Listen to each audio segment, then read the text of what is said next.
my name is Kate Meixner, and I teach health science here at UIC College Prep. We are a new charter school. This is only our 4th year, and we have about 800 kids, and they come from all over the city. Was anybody shocked by the fact that one garbage bag that you threw out has 70 garbage bags that were already thrown out to make it? Last summer, we had 2 juniors and 2 senior students who actually went to Costa-Rica and Panama for a global youth leadership summit, and they were able to tour the beautiful countries, but also learn a lot about ecology and sustainable development. And they came back and they wanted to continue continue that work and put into practice what they learned. So they started a club that we together titled EcoCats. It took a little while for things to get organized, but they really wanted to start a club that would sort of carry on that work and hopefully push recycling and sustainable development in our school and in our surrounding community. So basically how we start our presentations and our class is by really interpreting what we learned in our trip to Panama and Costa Rica, and we really just try to make sure that our students learn the same thing as we did. Some of the projects that we did, activities, everything that we learned and did in Costa Rica and Panama, we made sure to interpret it into our little green team that we have here. Like, what would make you want to recycle and be green and make your advisor win? What would you want to be awarded with? So here's just an idea. So you know how we also want to make our mark in the school and kind of inspire other people. So and how Tatiana was saying, oh, we should plant a tree or she wants to plant trees. So something that maybe we can do to award the advisory that does win is we can purchase a tree and we can plant it in their around here. Yeah, in their honor of saying this is what they did for our school. They're recycling, and this is to represent them. Our first tree, and it can be a tradition. Year by year, an advisory will earn a tree. And it's we'll plant trees around our school, and it'll be significant. We meet every Wednesday for 2 hours after school from 4 to 6, and we have about 25 students involved plus the 4 leaders, so it's a pretty sizable group. It seemed like the kids were very excited about this kind of thing at the school, just making a difference and sort of having a larger impact. Typically the meetings, the students plan them, so I'm sort of just the guide on the side, or the coach, but they do all the work. They've taught lessons on different environmental topics like recycling and the 3 R's, reduce, recycle, and reuse. And then over the past 8 weeks, they've been organizing a recycling program for our school.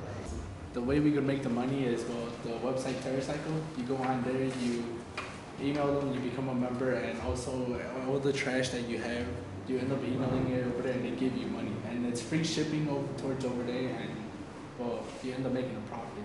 I decided to join EcoCats to make our environment better, our school, for it to start recycling.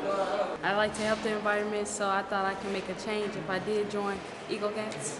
I chose to join EcoCats because I wanted to learn more about the environment and how recycling helps benefit the world and individuals. I joined EcoCats because I wanted to learn more about the environment and what you can do to help it out. I was surprised to hear that the earth is kind of slowly dying, and if we let it, if we don't stop it, then the earth is gonna die on us, you could say. It's important for us, our school, to know about it because we need to be informed, and we are the ones who are going to be the future leaders of the world and to make the change. I mean, come on, it's in the future we're going to have a cleaner world, and in order to have a cleaner world we need people who are educated on it. So if people are educated on it, then we will have more information on how to keep the world clean. Because we can actually make a change.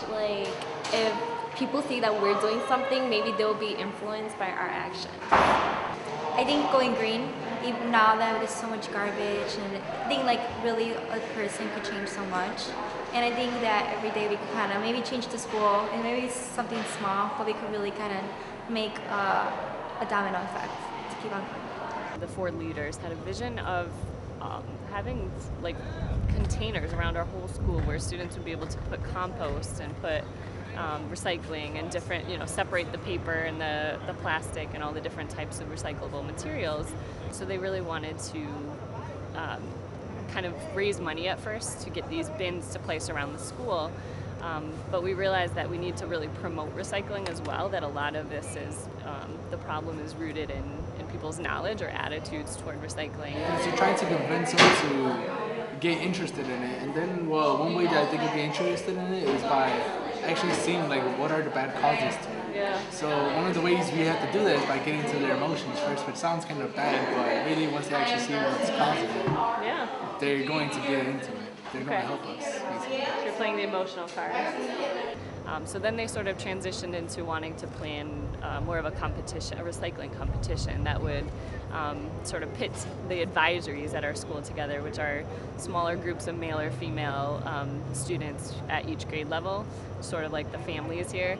And they wanted to get them to compete to see who could recycle the most and really kind of promote the spirit of recycling in the school as sort of a launching point to getting, you know, the school more green and more focused on the environment. So we can do like an opportunity to clean up around our community, any area that we find is like really dirty or something, and we can create 2 different CS events, which would also help, you know, students that need to complete their CS hours because we know the deadline is near, and then it would also help our club. But then what I was thinking is that one CS hour we do it where we just we don't tell the students like, oh, let's have a competition. We just have them like collect 2 garbage and tell them this is just CS hours. And then the other one, we make it a competition. And that way we can show like the comparisons and see like if the people who are competing are actually recycling more or like more motivated to recycle. And that way it could be like a pilot test. So round 2 is going to be 40 minutes. At 9:50, we're going to be back here. We're going to go ahead before you go off and like put all the trash over there.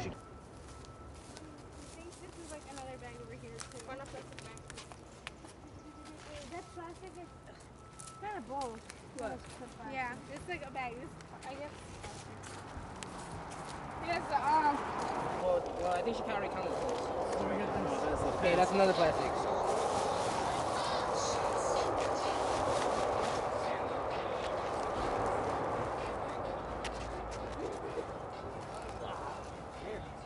Basically, what we're doing is just trying to clean up the community and make it a better place to live. A better place to live and a better place to just be around. Cleaning up garbage and back at the school, trying to keep it eco-friendly. How much garbage did you find? This much. It's about that much. All recycled goods. Well, we're going around the school and collecting things. 1, 2, for community service, and 2, to help our community and make it cleaner. It's basically, this is like also a competition, and we're gonna go back and weigh it, and after it's done, we're gonna send it to a place where they like sell it to us. Basically, we sell it and they give us money. And Team Purple gathered 215 in round 1, so let's give them a round of applause. I think I'm still missing a few tally sheets from round 2, however. So overall in round 1 though, we collected, I added everybody's sheets from the first time you handed them in, 943 items. That was just in round 1. So you can double that, probably close to 2,000 pieces of trash were picked up today in the last 2 hours. So give yourself a big pat on the back or a round of applause. And with doing a positive multi-generational change, we have to make sure that we make our mark and we really change the world, and we make sure to say that we are UIC College Prep and we're here trying to save the world and the earth, and we actually care.